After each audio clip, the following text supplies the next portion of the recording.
E aí, tudo bem? Para a gente começar a desmistificar a revisão, a gente tem que partir de um pressuposto.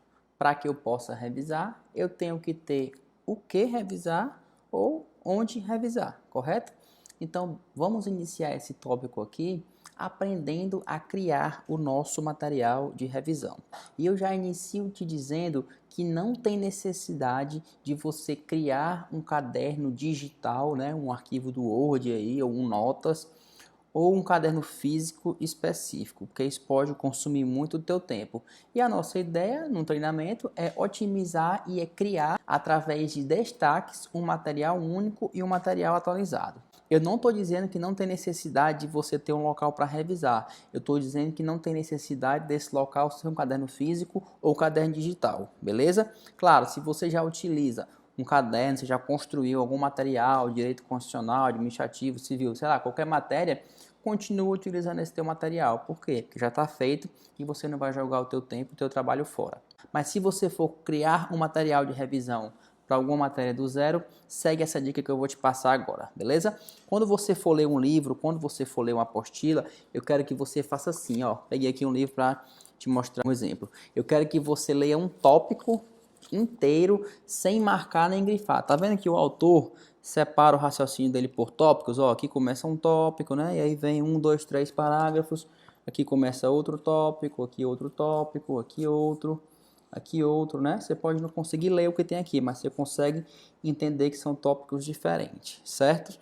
O que é que você faz? Você vai ler um tópico completo, sem grifar, sem marcar, sem nada, certo? Não é uma página que você vai ler, não é um capítulo, não é um parágrafo, é um tópico inteiro. Por quê? Porque o autor, quando constrói um texto e divide em tópicos, ele faz isso por uma organização lógica. Ele procura elementos de coesão e coerência para que aquele texto dele faça sentido. Normalmente ele faz essa divisão em tópicos. Então, se você lê uma página aleatória sem ser em tópico, pode não fazer muito sentido. Tá vendo? Vê essa aqui, ó. Começa no meio de um tópico e tem outro tópico pela metade. Então, se você for ler só uma página, não faz sentido. Só um parágrafo pode ficar muito pequeno e um capítulo inteiro pode ficar muito grande. Então, lê um tópico completo, sem marcar e sem grifar. Apenas lê um tópico, tá? E aí, na mesma hora, você vai ler o mesmo tópico e vai fazer destaques. E o destaque você faz da maneira que for mais conveniente para ti. Pode ser grifando, pode ser com marca-texto, pode ser com asterisco, pode ser com seta, pode ser do jeito que você quiser. Ou então você faz compilados, você faz resumo, você faz mapa mental, você faz ficha, você faz alguma coisa que envolva mnemônico, qualquer coisa, beleza? Eu vou chamar esses destaques, esses compilados aqui sempre de marcar, mas se lembra que você pode utilizar o método que você quiser. O que é que importa? O que é relevante é que isso seja feito sempre na segunda leitura, tá? Nunca na primeira. Por quê? Para que você não quebre o fluxo de raciocínio do autor. Vou te mostrar aqui um exemplo desse livro aqui que eu cheguei a grifar algumas vezes. Ó, comecinho de livro, tá? Li um tópico, depois li de novo, marquei o que era relevante. Li um tópico, depois li de novo, marquei o que era relevante. Vê que tem algumas observações escritas de caneta. Isso provavelmente eu fiz em uma terceira ou quarta leitura, em outro momento eu escrevi o que era mais importante, o que era mais relevante para mim naquele momento, certo? O que é que você vai marcar? O que é que você vai colocar no teu resumo? O que é que você vai grifar? O que é importante para ti naquele momento.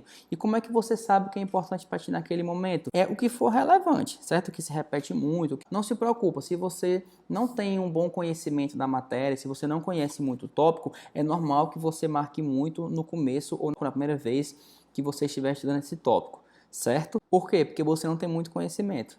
Provavelmente, se você voltar depois de um tempo e for estudar aquilo ali, você vai achar as suas marcações muito grandes, certo? Provavelmente, se eu fosse estudar isso aqui agora, eu ia achar essas marcações muito grandes. Mas na época que eu marquei, eram importantes e eram relevantes para mim.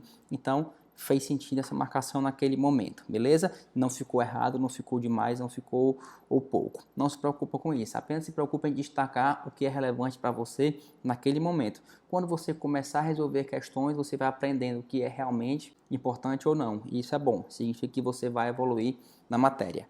Beleza? Aprendeu a criar o material de revisão na leitura?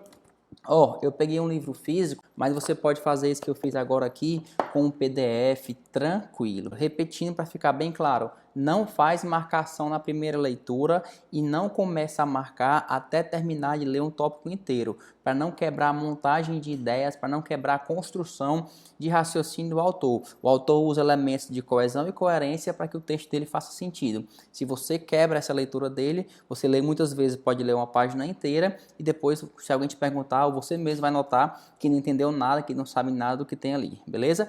É para iniciar a segunda leitura, aqui você marca, que você faz resumo, que você faz os grifos, quando você terminar um tópico. Não é uma página, nem é um capítulo, é um tópico. Se você criar, optar, ou se você já tem um caderno, né? Felipe, eu já tenho um caderno de papel, né? Um caderno mesmo físico, eu já tenho um arquivo do Word em que eu monto meu material de revisão. Beleza, cria sempre na segunda leitura. Passa limpo, copia no teu caderno, copia no teu Word, sempre na segunda leitura, né? Então, ao invés de você fazer a marcação, você só passa limpo no teu caderno. Mas o importante é que seja na segunda leitura, para que você não fique lendo e marcando. No final a página é linda, maravilhosa, mas você não tem nem ideia do que tem lá. Para criar material de revisão na resolução de questões, você vai copiar no teu livro, você vai copiar na tua apostila, ou você vai copiar no teu caderno, ou no teu mapa mental, enfim, o que você estiver fazendo, o enunciado e a resposta correta das questões mais importantes e mais recorrentes, tá? Não só copia o resultado, a resposta, copia também o enunciado. Por quê? Porque se você copiar só a resposta, pode ser que daqui a 2, 3, 4 meses você leia aquilo e não tenha ideia do que é aquilo ali, não entenda o que está dizendo ali. Então, é importante copiar o enunciado também para que faça sentido para você, para que você entenda depois de um tempo. Porque você vai estar sempre focado no que é realmente cobrado, né? E mais, o teu material de revisão, ó, vai estar sempre atualizado. Você não vai ter necessidade de a cada 6 meses comprar um livro de constitucional, a cada 6 meses comprar um livro de penal, a cada 6 meses comprar um livro diferente. Não, o teu material vai estar sempre atualizado e sempre novinho, que você vai estar colocando o que é cobrado, o que é atualizado, o que vem de novo nas questões dentro do teu material. Nas aulas em vídeo, como é que eu faço para criar meu material de revisão? Faz assim, ó, assiste essa aula de vídeo, procura parar o mínimo possível e faz anotações rápidas. Não precisa copiar tudo que o professor está falando, né? Eu tinha um aluno que ele copiava até os suspiros, né? Deu muito trabalho esse aluno.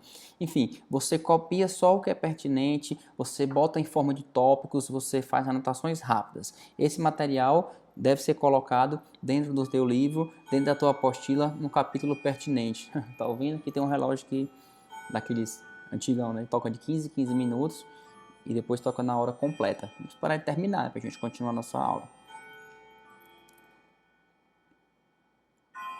Vai dar 8 toques.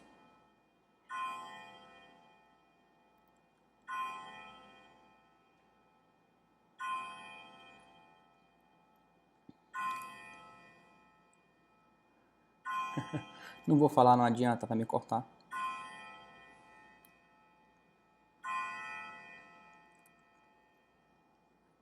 Acabou? Foi hoje? Enfim, terminamos de criar o nosso material de revisão. Agora a gente vai aprender a utilizar esse nosso material nas revisões periódicas. A gente já sabe, ou pelo menos deveria saber, que a repetição é um fator essencial, é um fator decisivo para maior retenção daquilo que a gente pretende aprender. E a repetição ordenada, né? Não é só repetir por repetir. Se você repetir por repetir, você vai ter sempre os mesmos resultados. Você vai repetir afinando, repetir de maneira ordenada e coordenada, resolvendo questões, atualizando teu material, botando o que é pertinente, o que não é, beleza?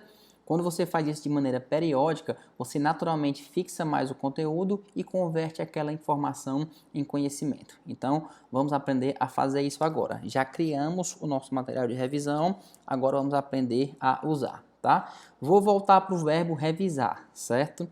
Revisar não é reler tudo de novo. Revisar é estudar com eficiência. Revisar é se ater ao que é importante, ou seja, aquilo que você marcou, aquilo que você escreveu, aquilo que você destacou, aquilo que você criou no momento anterior. Então, percebeu a importância de se criar bem o material de revisão? Porque depois você vai ler, você vai utilizar, você vai estudar só por aquilo, porque aquilo que é importante, aquilo que é mais importante, aquilo que é mais pertinente. Vou te passar 2 técnicas de revisão. Primeira técnica, muito utilizada por pessoas que não estão com editais abertos e ou possuem um maior tempo de estudo por dia. Sabe aquela pessoa que pode estudar 6, 7, 8 horas por dia? Usa essa técnica 1, tá? Essa técnica 1, a gente controla a curva do esquecimento, né? Ou curva de aprendizagem, que foi estudado por um psicólogo alemão, que eu não sei dizer o nome dele, e vamos revisar a cada 24 horas, a cada 7 dias, a cada 15 dias e a cada 30 dias. Depois, a cada 60 dias, enquanto eu quiser reter aquele conhecimento. Unindo a esse padrão de revisão 7, 15, 30, 60, 60, 60, 60 e as 24 horas, a gente vai trabalhar com o tempo. A gente vai trabalhar com o tempo a nosso favor. A gente vai trabalhar com o tempo como nosso forte aliado. Então, a gente não vai só ter essa pegada de ter a revisão de 24, 7, 15, 30, 60. A gente vai dar aqui o pulo do gato. Eu vou te passar agora. Você vai usar o tempo a teu favor. Você vai utilizar o tempo como padrão e não a quantidade de matéria. Cada momento de 2 horas que você tem que estudar, você começa pela revisão. Então, se eu vou estudar de 8 às 10, antes de começar a fazer a minha leitura ordinária, avançando no conteúdo, eu vou revisar 20 minutos de cada um desses momentos para fazer a revisão. Então, eu vou revisar de 8 a 8h20, depois 8h20 às 10 é que eu vou fazer o meu estudo. Então, a cada 2 horas, 20 minutos de revisão. Se eu estudo 4 horas por dia, são 2 momentos de 20 minutos, tá? Se eu estudo 3 horas por dia, faz a proporção, dá 30 minutos. Felipe, como é que eu faço esse controle de revisão, de horário, de 7, 24, 15, 30? Tem alguns aplicativos que fazem isso no teu celular e agendam a revisão de forma automática. Ou você pode simplesmente utilizar a própria agenda do celular, tá? Mas eu sugiro que você automatize isso na tua vida. Eu, quando estudava para concurso, eu colocava isso no Google Agenda. E aí ia me avisando e criando os alertas. Eu precisava baixar programas, enfim, mais coisa para encher o celular, mais notificação. Não, minha própria agenda que eu usava do Google, eu colocava lá e ia programando isso. Deixava automatizado.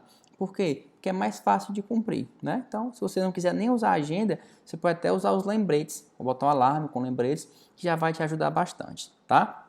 Relembrando, técnica 1. Eu estudei um tópico, hoje eu estudei licitações. Então, vou revisar com 24 horas, vou revisar com 7 dias, vou revisar com 15, vou revisar com 30 e a partir daí 60, 60, 60, enquanto eu quiser manter aquele conteúdo. Não se preocupa de criar uma bola com muitas matérias para revisar por dia. Por quê? Porque a gente vai aprender a cada 2 ou 3 meses de estudo a colocar tudo em dia, tá? Apenas vai revisando, apenas vai fazendo o que você consegue dentro desse padrão de 20 minutos. Não deu tempo? Bola para frente, amanhã tem de novo. Não vai passar o dia inteiro revisando, não vai passar 2, 3 horas revisando, não, porque você não avança na matéria. Usa o tempo a teu favor. A cada 2 horas, reserva 20 minutos de revisão. Nesses 20 minutos, você faz o que dá para revisar naquele dia. O que não deu, amanhã, novo dia, amanhã você revisa o que tem que revisar para amanhã. Essas revisões são periódicas, vão se repetir. E eu já te falei que com 2 ou 3 meses a gente vai aprender a colocar tudo em dia, beleza? Apenas vai fazendo. Não se preocupa se está perfeito, preocupa se está feito. Técnica 2, utilizada principalmente por alunos que têm um edital já aberto, uma prova já marcada ou tem uma carga horária de estudos baixa, beleza? Vai continuar utilizando o tempo nas suas revisões e separando 20 minutos para revisar a cada 2 horas, assim como na técnica 1. A diferença aqui é que você não vai revisar a cada 24 horas, 7 dias, 15 dias, 30, 60, 60. Não, você vai revisar cada matéria no dia de estudar ela. Então, se hoje eu vou estudar Direito Civil, eu vou revisar apenas Direito Civil. Se hoje é meu dia de estudar Constitucional, antes de começar a leitura, eu vou fazer a minha revisão de Constitucional. Começa do último tópico e vai voltando nessa revisão. Mais simples de ser feita, aproveita melhor o teu tempo. Se você tiver com muito tempo disponível e ainda assim está com dificuldade de fazer a técnica 1, começa pela técnica 2, tá? Ela é mais simples para você revisar, depois você migra para 2, que é um pouco, para 1, que é um pouco mais complexa. Bora aprender agora a colocar as revisões em dia, a tirar aquele bolo que juntou ou estudar o que não consegui estudar de revisão programada nesses 2 ou 3 meses. Vale para a técnica 1, vale para a técnica 2.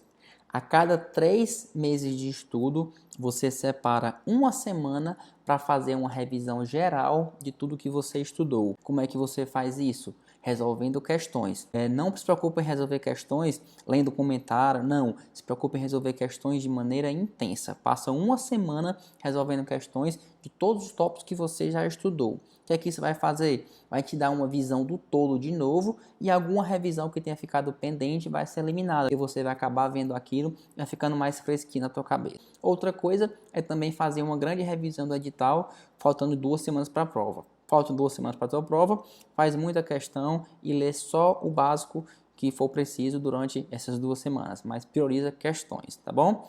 Qual que é a ideia disso aqui? É que os tópicos já estudados voltem à tona e os tópicos que não estão tão firmes fiquem fresquinhos na tua cabeça.